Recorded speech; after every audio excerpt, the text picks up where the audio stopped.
Oi, pessoal. Eu queria manifestar para vocês a minha alegria por voltar a conversar. Eu tive fora aí por uns tempos, por uma série de fatores. Depois eu explico para vocês numa mensagem privada. Eu vou agora fazer uma série, então, conforme eu prometi, de vídeos, que são vídeos históricos. E nesses vídeos eu vou apresentar para vocês o material que eu formulei.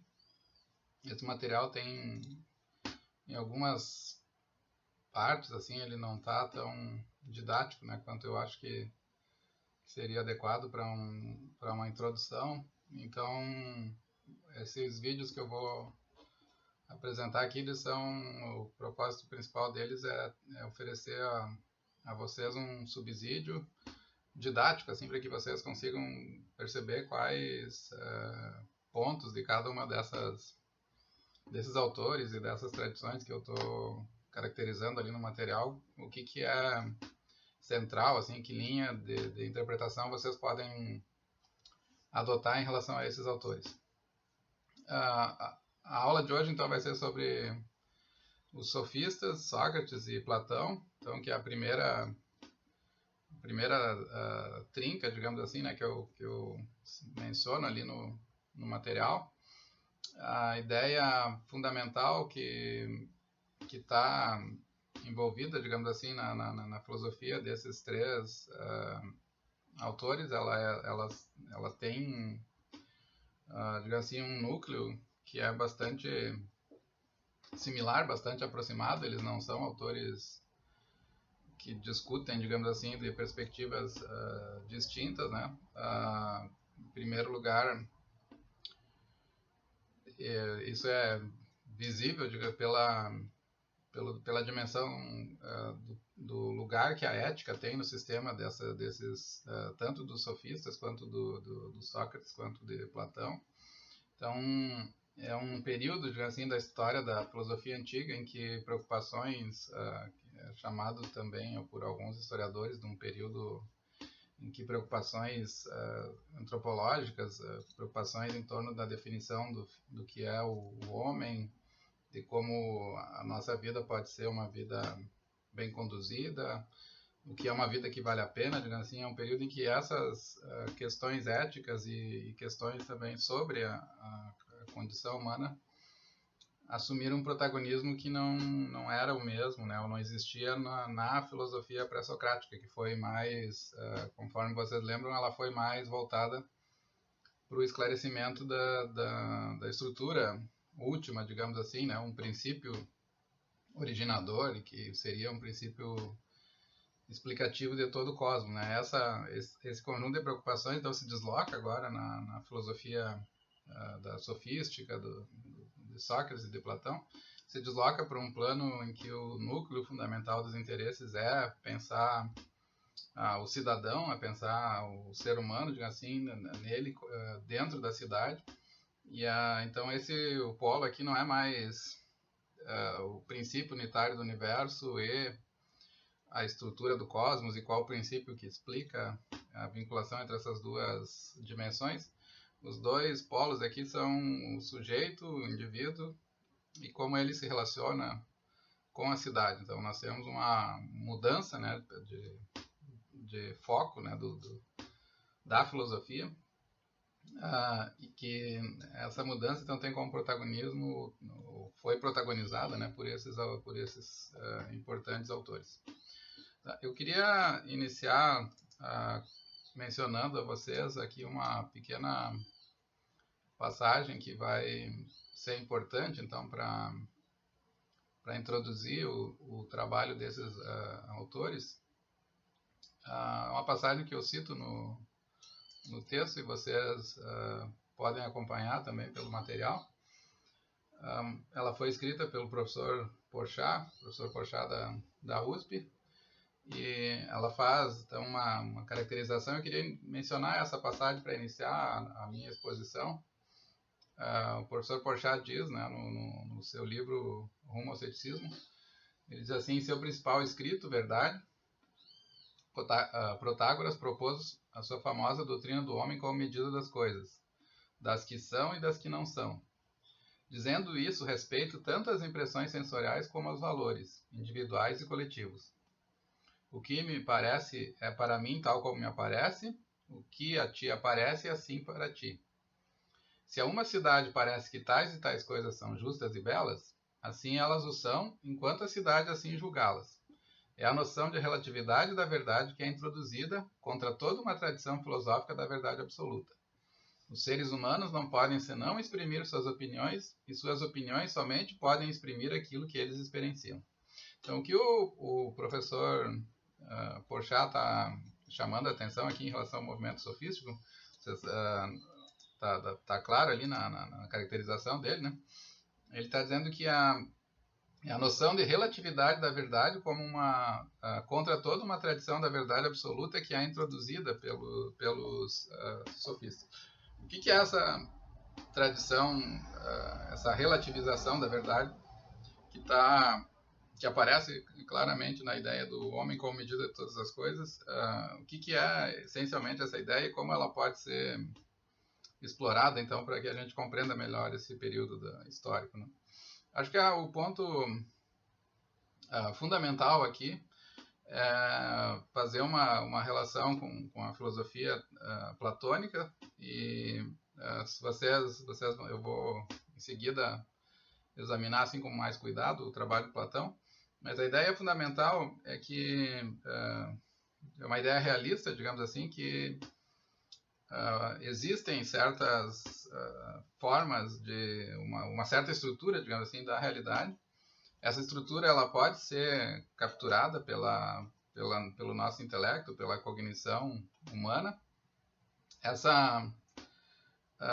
Esse conjunto de verdades fundamentais, de verdades últimas que dão conta, digamos assim, da estrutura da realidade, ela tem, em última instância, uma estrutura que também ela não só é cosmológica, digamos assim, ela não só diz respeito à realidade, metafisicamente falando, como o que as coisas são, qual é a forma que o mundo assume, ela também tem uma dimensão ética, né, no pensamento platônico, que ele acredita que as noções éticas como o bem e a justiça, elas também estão inscritas na natureza do universo.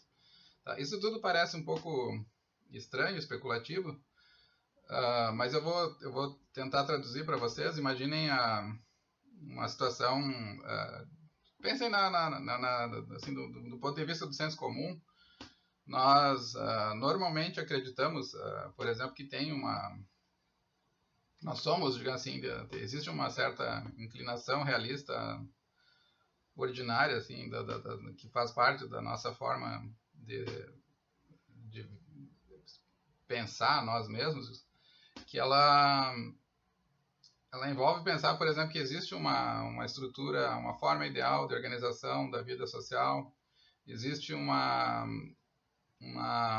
tipo de casamento, um tipo de amor, por exemplo, que é a realização do amor verdadeiro, e que, em oposição a esses tipos de amor, outras formas que podem ser construídas, elas são, em algum sentido, distorções, elas não se aproximaram ainda da forma ideal. Então, eu posso pensar, se vocês pensarem em termos de justiça, né, também, então existe uma organização da sociedade que é a sociedade justa, e sociedades são boas na medida em que elas conseguem se organizar de tal maneira a consubstanciar essa justiça como ideia, né? Então, sei lá, um país que é desigual, que tem pobreza, que tem muito sofrimento, que tem fome, obviamente ele não parece ser ajustado, né, a essa visão dele ser uma encarnação própria, né, da justiça da realidade. Então, parece ser parte assim, da nossa compreensão comum que existem, para cada uma das ideias que nós temos de justiça, de bem, de amor, de verdade, por exemplo, na física, na química, das leis do universo, por exemplo, se vocês pensarem, todo esse domínio discursivo ele tem um paralelo na realidade, e nós pensamos e conhecemos o mundo realmente como ele é quando as nossas ideias, nossos pensamentos exprimem absolutamente, tal como é, essa estrutura independente, né? Então, uma constituição boa, um conjunto de leis que rege um país é bom quando ele consegue pôr no papel, digamos assim, aquela estrutura que deve ser a estrutura de um país justo, né? Enquanto ele não tiver, e na prática também ele deve se organizar para realizar esse ideal. Enquanto ele não tiver uma teoria, digamos assim, uma constituição, e não tiver uma prática em que essas duas coisas se encontram, ele não está espelhando os ideais de justiça que existem por si mesmo, fora de nós, né, na realidade, que é a nossa tarefa como filósofos tentar capturar. Então, essa ideia de uma verdade que o professor Porchat menciona ali, é a ideia de uma verdade absoluta, que os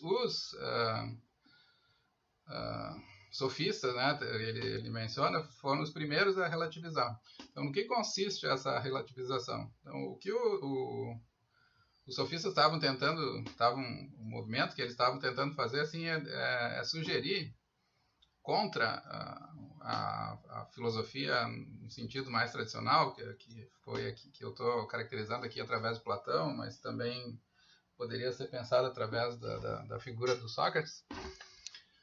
O que a tarefa fundamental da filosofia não é mais tentar, assim, usar o nosso potencial linguístico, o nosso potencial cognitivo para capturar essa realidade que existe fora de nós, a realidade da justiça, a realidade do bem, a realidade da estrutura última das coisas, como o mundo realmente é. A finalidade fundamental do logos, da palavra, do conhecimento, da nossa racionalidade, a finalidade fundamental dela é produzir um conhecimento que seja, ou deve resultar desse conhecimento, um conhecimento que seja produtivo, que permita aos homens atingir os seus próprios fins, sejam eles de acordo com a estrutura do universo ou não. Tá? Então, a ideia de verdade ela não é mais importante, né? É isso que o Protágoras diz, que o homem é a medida de todas as coisas. Então, se eu desejo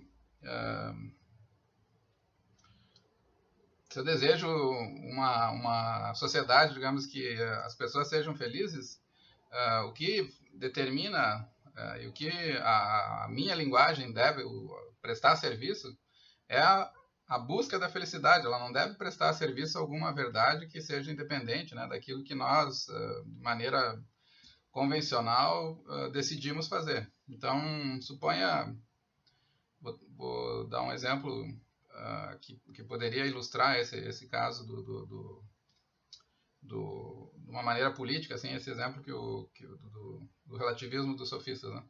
O Platão, se vocês lerem a República, na República o Platão tem uma divisão social dos homens em termos psicológicos, e essa divisão ela também corresponde a uma divisão em termos de capacidade de aprender as leis universais que regem o mundo, tanto do ponto de vista ético quanto metafísico. Então, alguns seres humanos, eles não teriam condições, digamos assim, de participar do grupo das pessoas que é capaz de, através da dialética, através do estudo da música, do estudo das matemáticas, que seria capaz de capturar a estrutura da realidade. E então, pelos materiais que compõem a psique desses homens, eles devem ser destinados a outras funções, não a funções de comando, por exemplo, não a funções científicas, não a funções filosóficas de orientar e pensar a cidade. Eles deveriam atuar, né, em outros setores, como na defesa, na agricultura, sei lá, em outros espaços sociais, né, como a gente diz num vocabulário contemporâneo. E o que os sofistas estavam dizendo, bom, é que na verdade, não existe uma estrutura última da realidade que caberia a nós nos ajustar que devêssemos nos reportar, digamos assim, através do pensamento. A finalidade última do logos, da racionalidade, é promover os nossos objetivos. Então, sejam eles quais forem. Então, se eu imagino que num determinado contexto eu tenha um arranjo, digamos assim, que para a felicidade, para conseguir organizar a cidade de uma maneira adequada, eu preciso utilizar a força política de um certo general. Então, mesmo que esse general não tenha condições de ser um guia, de ser um condutor, de ser um pensador da vida social, ele pode eventualmente ele pode eventualmente desenvolver essa função, porque é aquela que melhor garante que o nosso objetivo vai ser alcançado. Então eu coloco, assim, o que determina o uso linguístico, o que determina o que faz com que a gente diga ao mundo, né, não é mais tentar capturar. O que faz com que nós formulemos conceitos, teorias, não são mais teorias que têm que dizer como a realidade é, mas são teorias que propiciam a possibilidade de alcançar certos objetivos. Não importa se esses objetivos são os objetivos aos quais o homem deveria prestar louvor, deveria cultivar, ou se eles são objetivos errados, né? Então, agora vou usar uma metáfora que eu falei antes do amor, né? Então vocês imaginem que tem uma forma de amor ideal, tem um tipo, vou falar do matrimônio assim mais especificamente. Então imagine que tem um tipo de matrimônio que é o matrimônio ideal, em que os parceiros realizam melhor a sua natureza como seres humanos. E tem outras formas interesseiras, digamos assim, né, do casamento. Então, para o sofista, é indiferente se o casamento que está sendo construído é o casamento que captura melhor a ideia do que é um casamento perfeito, um casamento ideal. Para o sofista, o que importa é que esse casamento seja profícuo, produtivo, que ele se mantenha. Então, a linguagem tem que prestar... Se eu quero um casamento estranho, por exemplo, eu vou usar a minha linguagem de uma forma retórica, instrumental, para convencer o meu parceiro, para criar consensos em torno disso. E esse vai ser o princípio que vai reger a nossa vida, né, naquele domínio particular. Não importa se o casamento que eu estou consubstanciando ele é estranho ou pareça deformado, digamos assim, de um ponto de vista da realidade, tal como dos casamentos, tal como eles deveriam ser. O importante é que eu consegui, digamos assim, construir acordos, consegui, através do uso instrumental da linguagem,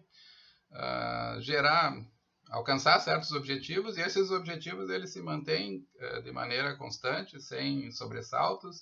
Eles coordenam, né, as nossas atividades num determinado domínio. Então, agora, isso falando assim em termos mais de estrutura pessoal e de organização, sei lá, familiar, né, se vocês quiserem pensar. Mas agora vocês podem colocar essa mesma estrutura no plano das ciências, né? Então, o que eles estão dizendo aqui também é que não existe a finalidade das leis que o filósofo pode capturar, ou das descrições, dos princípios matemáticos, não é espelhar uma realidade última. A matemática, ela tem que ser exercitada, a nossa racionalidade matemática, a nossa racionalidade científica, ela tem que ser exercitada para alcançar certos fins, que são, por exemplo, fins produtivos, né? Eu tenho que melhorar minha performance como agricultor, eu tenho que melhorar a minha performance como construtor de pontes e prédios, né? São essas finalidades instrumentais que presidem a maneira como nós nos reportamos à realidade. Não é a realidade em si que eu não tenho mais esse desejo contemplativo de ver o mundo como ele é, como ele foi criado pelos deuses, né? Ou como, em última instância, ele se configura, né? O que essa é uma metáfora um pouco enganosa, né? Porque o cristianismo não estava vivo ainda na época, mas vocês podem pensar em termos de uma realidade que eles entendiam, né, a realidade como tendo uma certa razão, uma certa lei que governa tudo através de tudo. Então, eu não tenho mais essa preocupação em entender essas leis da Teorem, né, que é a teoria, que é que estão por trás da estrutura do cosmos. Né? O que o sofista defende é que a atividade humana do pensamento, ela tem que se reportar a fins objetivos que são objetivos nossos, indiferente a como as coisas são em si mesmo, né? Por isso que o Protágoras diz ali, como o professor Porchat cita, né, que o homem é a medida de todas as coisas, né? Daquelas que são e das que não são. Então, ainda que o que nós estejamos pensando não seja tal como o mundo é, portanto eu estou dizendo o mundo como ele não é, o importante é que sou eu que estou, digamos assim, é o homem que define, né, o que ele deve buscar, independente de qualquer realidade além de nós mesmos. Né? Vejam só o que o professor Porchat diz, ele diz que a tarefa aqui, né, do movimento sofístico foi humanizar a razão, humanizar o logos, né, através de uma crítica dos poderes da linguagem. Né? Então ele diz assim que, investindo contra a tradição filosófica, eles entendem a razão humana como a capacidade de produção e organização da linguagem e não como uma faculdade divina de conhecer a realidade última das coisas. O logos, a razão, o discurso, é um instrumento humano a serviço dos interesses humanos, um instrumento que compete aos homens utilizar para o seu próprio benefício individual e coletivo. Portanto, ele não tem fora de si, como eu tentei ilustrar para vocês, uma realidade que determinaria, né, o funcionamento e as relações, digamos assim, que eu tenho que aprender, independentemente dos meus próprios objetivos. Né? Tanto Sócrates quanto Platão, eu menciono muito pouco Sócrates, né, mas vocês estão lembrados da Apologia de Sócrates, que é um livro que o Platão escreveu, que conta o discurso que Sócrates faz durante o julgamento dele pelos crimes, né, de corrupção da juventude. Existe esse registro, né, no discurso. O Sócrates diz claramente, assim, essa é uma forma que vocês podem interpretar isso num diálogo direto com a tradição sofística. O Sócrates diz que existe um tipo de vida que vale a pena. A vida que vale a pena é a vida examinada, né? A vida em que o sujeito reflete sobre os seus próprios passos, e é através dessa reflexão que ele identifica quais são os valores fundamentais, a nossa consciência, o nosso daimon, o nosso eu interior. Ele consegue identificar quais são os valores fundamentais que deveriam ser valores guias, né, da nossa vida. E uma parte importante do trabalho do Sócrates foi justamente criticar os valores, criticar o tipo de estrutura, o tipo de vida que muitos cidadãos atenienses que eram tidos assim como respeitáveis, né? Foi tentar mostrar que eles tinham uma hierarquia de valores falsa, né? Que não espelhava de fato o que tem verdadeiro valor. Então a tarefa da racionalidade aqui fica muito claro se vocês pensarem na apologia do Sócrates, fica muito claro que a tarefa da racionalidade é tentar capturar estruturas de valor que não são estruturas postas por nós, né, tal como os sofistas defendiam. São estruturas que já se encontram, digamos assim, abertas à apreensão racional. Então a tarefa do filósofo é maiêutica, assim, de tentar, através de perguntas e respostas, da figura aqui aparece a figura do diálogo, né? Através da figura do diálogo tentar trazer essas verdades, fazer com que nós nos percebamos, reconheçamos essas verdades e que sejamos capazes de guiar a nossa vida através dela. Esse eu acho a ideia assim, fundamental que está por trás da disputa entre a sofística e o pensamento socrático e platônico. Eu volto depois no próximo vídeo, para não ficar muito longo, muito pesado para transmitir, eu volto a falar do Platão, então. Até nosso próximo encontro. Um abraço.